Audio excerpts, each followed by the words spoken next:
Que la paix soit sur vous, où que vous soyez, à quelques moments que vous m'entendiez. Vos questions continuent d'affluer. Elles sont les bienvenues. La dernière que j'ai relevée est en lien direct avec la question du mariage et de la religion. Est-ce que, la question que j'ai relevée, est-ce que les prophètes étaient mariés? Est-ce que la religion dit du mariage que c'est une obligation? Alors, il y avait, je relevais des gens qui disaient que finalement, non, le mariage n'est pas une obligation en religion. Alors, entendons-nous bien, chacun est libre, de mon point de vue en tout cas, chacun est libre de mener la vie qu'il entend. Cela ne doit pas nous empêcher, quand une question est posée, de venir avec des arguments scientifiques en quête de la vérité. Voilà. C'est pas moi qui vais décider, par exemple, si en religion, le mariage est une obligation. Je dois apporter des arguments qui confirment cette règle ou, au contraire, qui démontrent que ce n'est pas une obligation. Mais ce n'est pas mon avis qui compte seulement, même presque pas du tout. Parce que si je n'ai pas des arguments pour appuyer cet avis, mon avis compte pour zéro. Voilà. Et il en va de même pour toutes les sciences. Voilà, une science doit, par définition, être alimentée par une thèse qui est alimentée elle-même par des preuves. Je pense qu'on est d'accord sur cette définition. Alors, oui, en religion, le mariage est une obligation.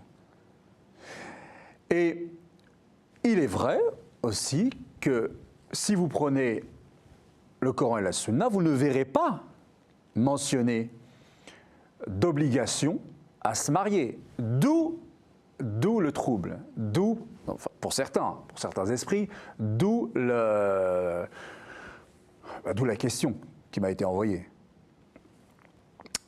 Alors, pourquoi je réponds oui? Je répète, je réponds que oui, c'est une obligation. Et pourquoi je réponds oui? Puisqu'en même temps, je viens de vous dire qu'effectivement, il n'y a pas, dans le Coran, il n'y a aucun verset qui oblige une personne à se marier. Dans Sunna, non plus. Il y a effectivement des règles concernant le mariage. Premier point important tout de même, il y a des règles concernant le mariage, c'est-à-dire comment on doit se comporter, quels sont les droits et les devoirs de chacun, etc., etc. Mais il n'y a pas « tu dois te marier ». Du type, si on prend la religion musulmane, tu dois faire zakat, tu dois faire salat, tu dois faire al-hajj, si tes moyens te le permettent, tu dois attester de l'unicité et de la véracité du message du prophète Mohammed sallallahu alayhi wa sallam, tu dois, j'en oublie un, tu dois jeûner le mois de Ramadan. Voilà, là on dit que ce sont des obligations et ne figure pas, effectivement, de cette manière-là, le mariage. Et pourtant, je vous dis que si, c'est une règle, c'est une obligation. Alors on nous dit, oui, mais tous les prophètes ne se sont pas mariés et cela montre que ce n'était pas une obligation. Alors moi j'ai envie de poser comme question, tiens, quel prophète n'était pas marié? Quel prophète? Et là on te répond, Jésus n'était pas marié. Aïssa, alayhi salam, n'était pas marié. Ah bon? Comment le savez-vous? Qu'est-ce qui, dans le Coran, vous indique qu'il n'a jamais été marié? Vous voyez, on revient à la preuve. Quel élément, c'est celui qui dit que Jésus n'a jamais été marié, qui doit apporter son élément de preuve? Moi je dis que ce qu'on sait de lui, ce qui est communément admis, c'est qu'il a vécu au milieu de son peuple, le peuple juif de l'époque, et que dans la tradition hébraïque, quelqu'un qui vient à cet âge-là est forcément marié. C'est la règle de la communauté, c'est la règle. Et que s'il ne l'avait pas été, ses ennemis n'auraient pas manqué de le mentionner. Tu n'as aucune responsabilité et tu viens de nous donner des leçons. Déjà, sois responsable toi-même avant de prétendre à être responsable de la communauté. Mais revenons à ma question. Quels sont les éléments de preuve dans la religion musulmane qui indiqueraient que Jésus n'a jamais été marié? Aucun. Aucun. Alors chez les catholiques, oui. Chez les catholiques, on estime que Jésus n'a jamais été marié. La version officielle. Maintenant, il y en a même qui disent que, en fait, alors ce n'est pas la version officielle chez les catholiques, en fait, d'autres disent donc qu'il a pu être marié à Marie-Magdeleine, ça a pu être sa compagne, etc. Voilà. Même chez eux, c'est parfois une discussion qui a cours. Et ça ne changerait rien, même si ça avait été le cas, ça ne changerait rien. Évidemment que ça ne changerait rien. Mais en tout cas, dans la tradition juive de l'époque, un homme qui arrive à cet âge-là est marié. Elle est mariée. Dans la religion musulmane, on n'en parle pas. On n'en parle pas comme si tout allait bien. C'est-à-dire comme s'il était, de ce point de vue-là, hein, je parle, du point de vue du mariage, comme s'il était comme les autres hommes, mariés.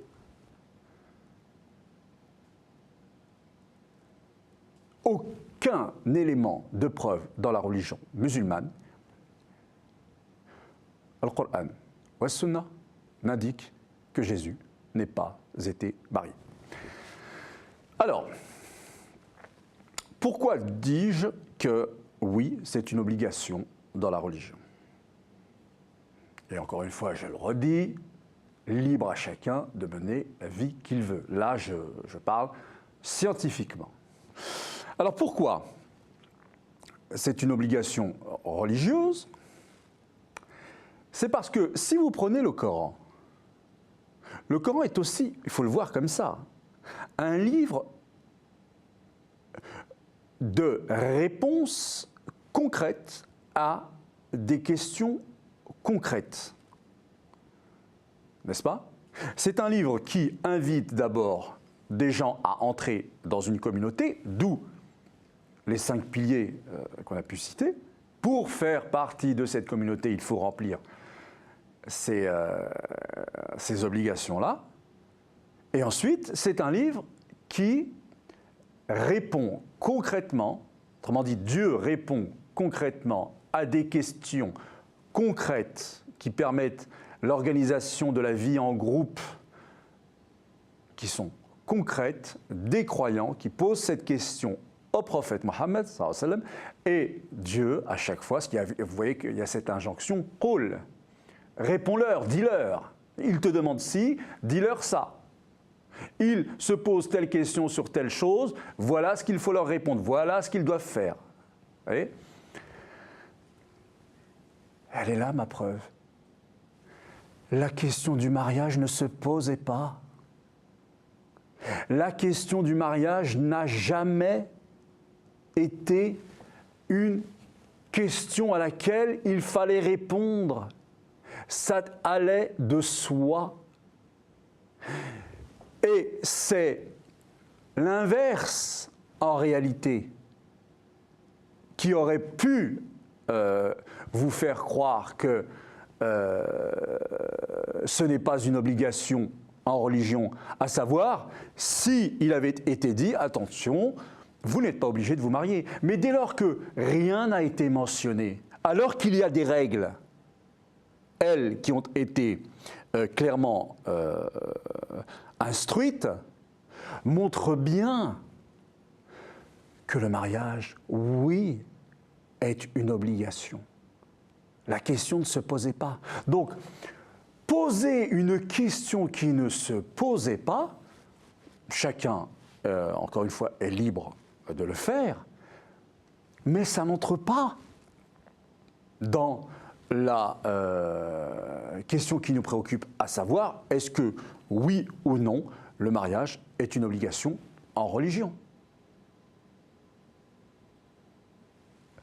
Le mariage est une obligation en religion. Il ne s'agit pas, comment dirais-je, on ne se pose pas de questions sur ce qui est admis. Dans le Coran wa Sunna.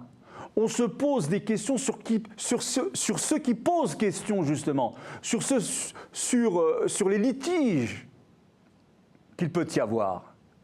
Mais quand tout va bien, quand tout le monde est d'accord, on ne va pas embrouiller ce qui est admis. Donc j'ai deux arguments, moi, que je vous donne. Nous ne savons pas qu'il n'y a aucun élément de preuve qui montre que Jésus n'était pas marié, et tout porte à croire en fait qu'il l'était, parce que c'était un homme qui vivait dans un groupe, hein, il ne vivait pas tout seul, et aucun de ses adversaires ne lui a fait le reproche de sa non-responsabilité, n'est-ce pas? Parce que moi je suis tenté de vous dire que tous les messagers ont d'abord été mariés avant de porter le message. Regardez, la première chose que Adam, après la création, reçoit, c'est une épouse. Donc, il devient ce qu'il devient après qu'il ait une épouse. Donc, tout porte à croire que tous les messagers, effectivement, étaient responsables, justement. Et s'il n'y a pas d'injonction claire à « il faut se marier », donc ça c'est mon deuxième argument, dans le Coran et dans la Sunna, c'est parce que ça allait de soi. Et parce qu'il n'y a pas justement l'inverse, c'est-à-dire quelque chose qui pourrait nous dire « tout le monde n'est pas obligé », etc., eh bien, je le redis, c'est que tout allait bien et que la question ne se posait pas. Or, le Coran, la Sunna, la vie du prophète sont des réponses à des questions qui se posaient. Je parle bien évidemment là de la vie, de la relation homme-femme, du couple. Voilà la réponse que je voulais vous apporter. À bientôt, n'hésitez pas à continuer.